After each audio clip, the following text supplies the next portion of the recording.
On October 29, 2025, Tanzania held its general election.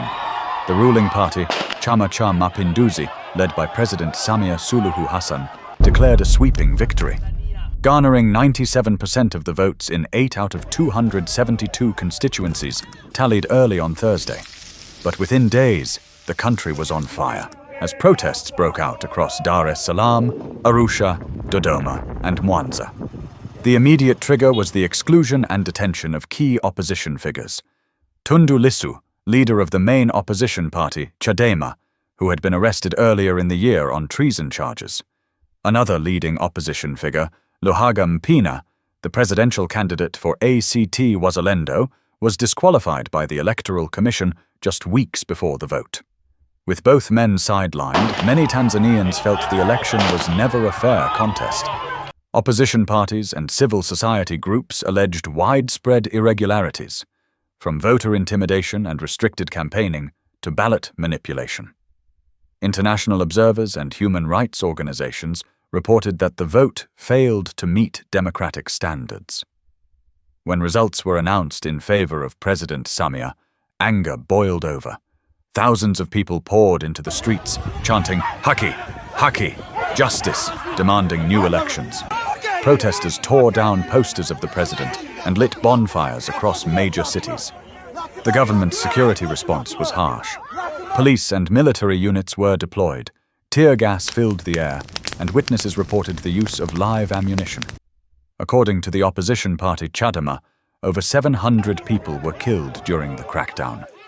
The United Nations Human Rights Office has called for an independent investigation into allegations of excessive force.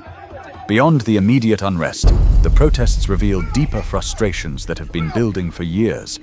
Frustration over shrinking political space, the arrest of opposition leaders, limits on press freedom, consolidation of power, and worsening economic conditions.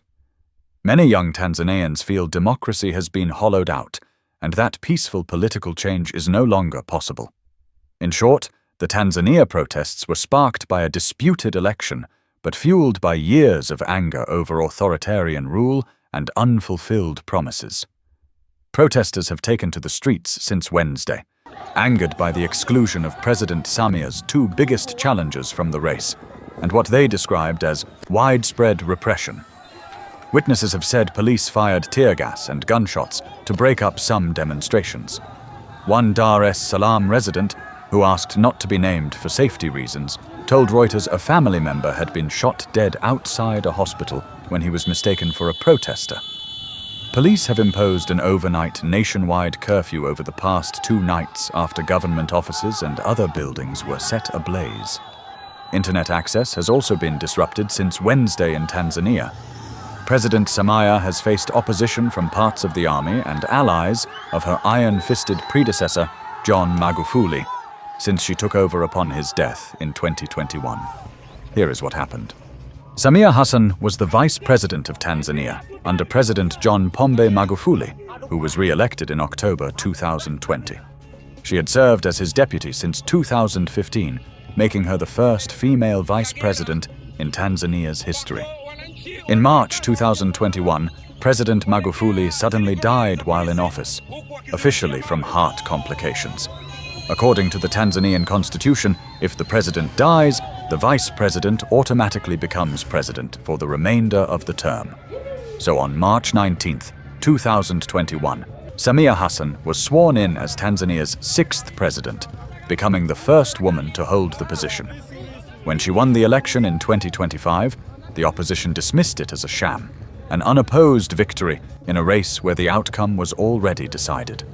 Key opposition figures had been arrested and detained in the days leading up to the polls, leaving no real challengers to contest her rule. The main opposition candidate, Tundu Lissu, was arrested on treason charges and could not contest. Another serious challenger from ACT Wazalendo, Luhaga Mpina, was disqualified on technicalities. Observers noted that the election looked more like a coronation rather than a competitive poll. According to Amnesty International, the government had instilled a climate of fear with increased arrests, disappearances of critics, and restrictions on civil society and media.